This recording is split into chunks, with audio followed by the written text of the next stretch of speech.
Hello, I'm Camelia and you're watching KiniNews.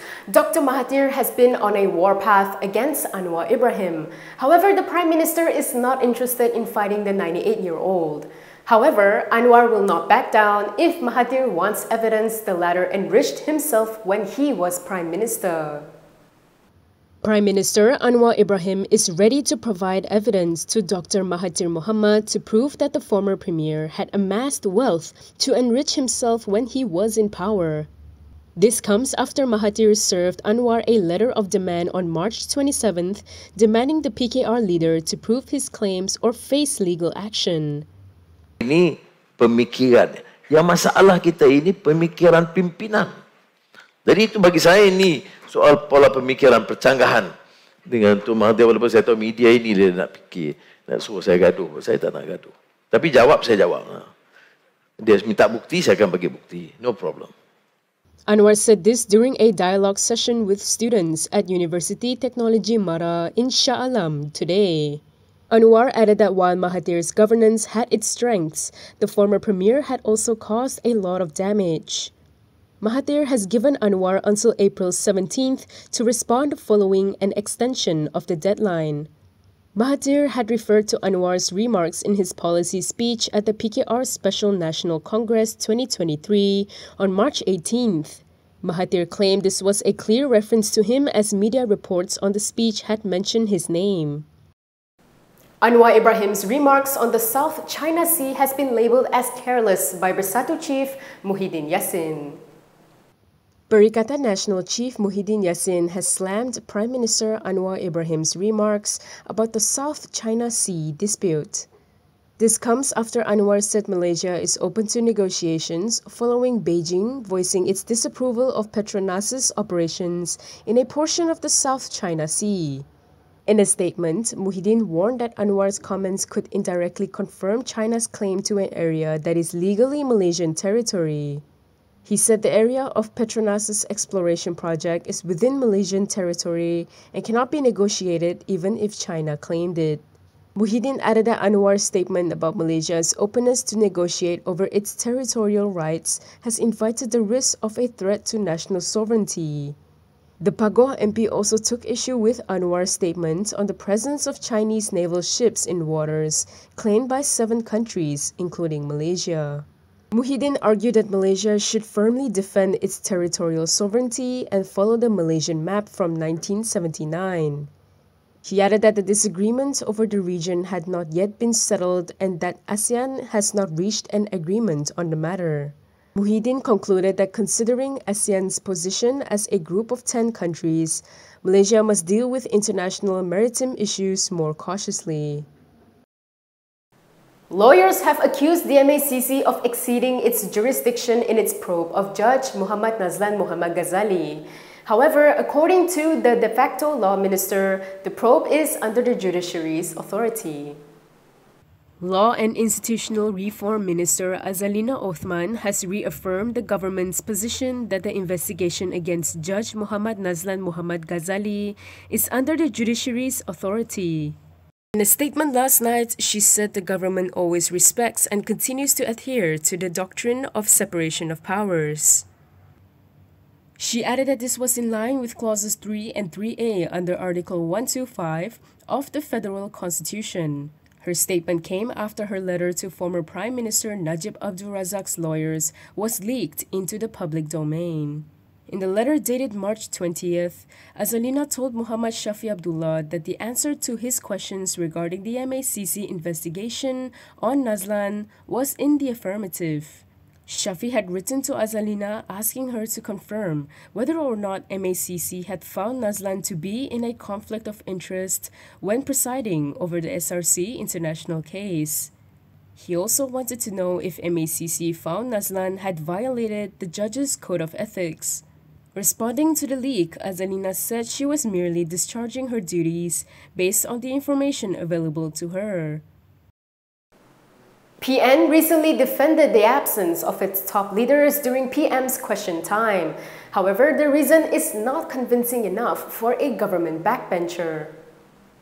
A lawmaker has questioned if PN's top 3 leaders had submitted any questions for Anwar Ibrahim during the weekly Prime Minister question time. This comes after PN defended the absence of opposition leader Hamzah Zainuddin, Bersatu President Muhyiddin Yassin, and past President Abdul Hadi Awang. Taking to Facebook, typing MP Wong Kah-wo shot down PN's defense that they did not have a chance to question Anwar even if they were present. He said there will be no question to be chosen for an answer if there is no question submitted, and this was simple logic. Wong was responding to past President Tuan Ibrahim Tuan Man, who yesterday insisted the trio's absence should not be an issue. He claimed they would not be able to question Anwar even if they had been in attendance. An analysis of the Dewan Rakyat's attendance records last year showed that the 3 opposition leaders were among those with the worst attendance between July 2021 and March 2022. Anwar today vowed to help students get better access to affordable flight tickets. The government will look into providing flight ticket subsidies for university students. Speaking at a dialogue session today at UiTM, Prime Minister Anwar Ibrahim said he would discuss the matter with Transport Minister Anthony Loke. Tiket penerbangan saya baru ni Menteri Pengangkutan Anthony Loke ada sebut tentang penambahan dan pengurangan semasa cuti raya ni. Tetapi ini keluar daripada skop kerajaan, melainkan kena bagi subsidi lah. Subsidi tiket ni. Untuk students ni make sense lah. Mungkin kita kena runding dengan syarikat penerbangan. Kalau ada rekod umpamanya, dia ada certificate student, mungkin setahun sekali ke, maka dia berikan, boleh saya bincang dengan Menteri Pengangkutan Anthony Loke. Dia tepuk pasal apa, saya kata saya nak bincang. Tapi maknanya saya terima lah ini satu masalah. Anwar said this after a student highlighted that most students, particularly those who hail from Sabah and Sarawak, are burdened with high ticket prices when traveling home from their universities. On March 14th, Loke urged airline companies to increase the number of flights in an effort to prevent ticket prices from increasing during peak season. This came after the government decided to not set ceiling prices for flight tickets. Imagine a government with no opposition. That could be a reality in Malacca, and its new MB is looking forward to it. Malacca Chief Minister Abdul Rauf Yusof has been urged to reconsider his reported vision to have 0 opposition lawmakers in the State Assembly before it passes the anti-party hopping enactment. Taking to Facebook, Ayekaro Assemblyperson Kirk Chi Yi noted how Malacca had suffered at the hands of political frogs. He added that the federal level anti-hopping law was passed in Parliament last year to end such antics. He said the anti-hopping law is not only about fostering political stability, but also serves to restore confidence among Malaysians. So far, 7 states have enacted the anti-hopping law: Penang, Perak, Perlis, Negeri Sembilan, Kelantan, Sarawak, and Selangor. Last night, Rauf reportedly expressed hope to have 0 opposition in the state as there are only 2 opposition representatives left from Bersatu. The remaining 26 seats comprise BN and Harapan, which are now part of the government bloc. Rauf was quoted as saying he hoped the state opposition lawmakers will be with the government bloc. Rauf added that if that happens, then he will be the happiest man in Malacca.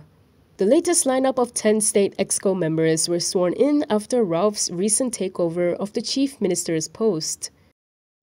Selangor looks set to remain the top contributor to the nation's GDP for years to come, according to its Menteri Besar. The Selangor government is confident that the state will be able to increase its contribution to the nation's GDP to 30% between 2025 and 2026.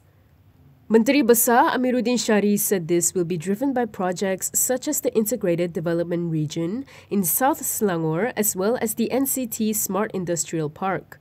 He said this to reporters after the NCT Group of Companies Smart Industrial Park's groundbreaking ceremony today.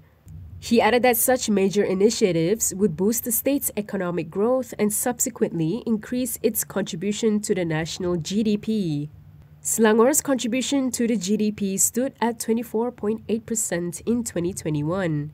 Amiruddin said despite the absence of major projects, Selangor's contribution to Malaysia's GDP had increased between 0.2% and 0.5% a year since 2018.